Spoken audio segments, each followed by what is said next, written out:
अस्सलाम वालेकुम दोस्तों, मैं हूं सईद उमर फारूक अपने चैनल उमर स्पीक्स की एक और एपिसोड के साथ आपकी खिदमत में हाजिर हूं। दोस्तों, आज की एपिसोड में भी मैंने कुछ उम्रा के हवाले से आपको अपडेट करना है कि इस वक्त बहुत बेहतरीन इंतजाम किए जा रहे हैं उम्रा ज़ायरीन के लिए। जो लोग रमज़ानुल मुबारक में उम्रा अदा करने जाएंगे तो वीडियो को ज़रा कंप्लीट देखिएगा। बट वीडियो स्टार्ट करने से पहले अगर अभी तक आप लोगों ने मेरे चैनल को सब्सक्राइब नहीं किया तो मेक श्योर चैनल को सब्सक्राइब कर लें और बेल आइकन के बटन को प्रेस करें, बिकॉज अभी तक भी 80% लोग जो हैं वो वीडियो देख के चैनल को छोड़ जाते हैं।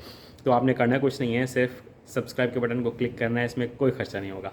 तो सबसे पहले मैं आपको अपडेट देता चलूँ कि सऊदी अरब ने सऊदी गवर्नमेंट ने हरमैन शरीफैन ने ये ऐलान किया है कि जो मताफ़ यानी कि खाना काबा के बिल्कुल जो करीब का जो सहन होता है वहाँ पर तवाफ़ करने वाले सिर्फ वही लोग जा सकेंगे जो एहराम बांधे हुए होंगे, यानी कि जिनके पास परमिट होगा उम्रा अदा करने का।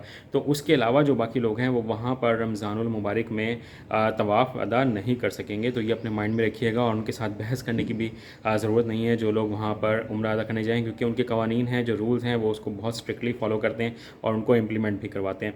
दैन जो अच्छी खबर यही है जो नेक्स्ट के जो सहर और इफ्तार का जो इंतज़ाम है वो बहुत ज़बरदस्त है। और इस दफ़ा जितने भी सहर और इफ्तार का आपको जो खाना मिलेगा, जो लोग उम्रा करने जा रहे हैं, वो बॉक्सेस में पैक होकर मिलेगा और वहाँ पर गंद बिल्कुल फैलाने की, ये खाना उस तरह से फेंक कर या ज़ाया करने की बिल्कुल भी इजाज़त नहीं होगी।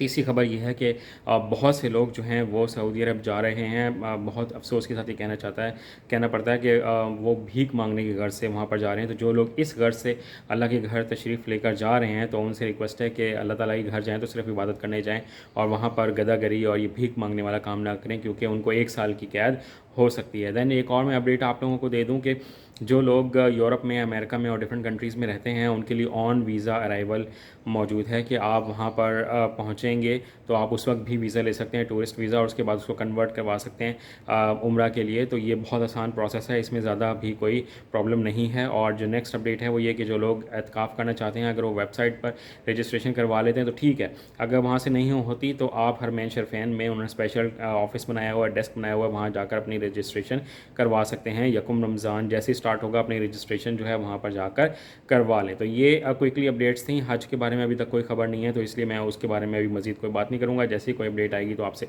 ज़रूर शेयर करेंगे। चैनल पर नए हैं तो चैनल को सब्सक्राइब कर लीजिएगा। अपने घर वालों का बहुत ज़्यादा ख्याल रखिएगा। अल्लाह हाफ़िज़।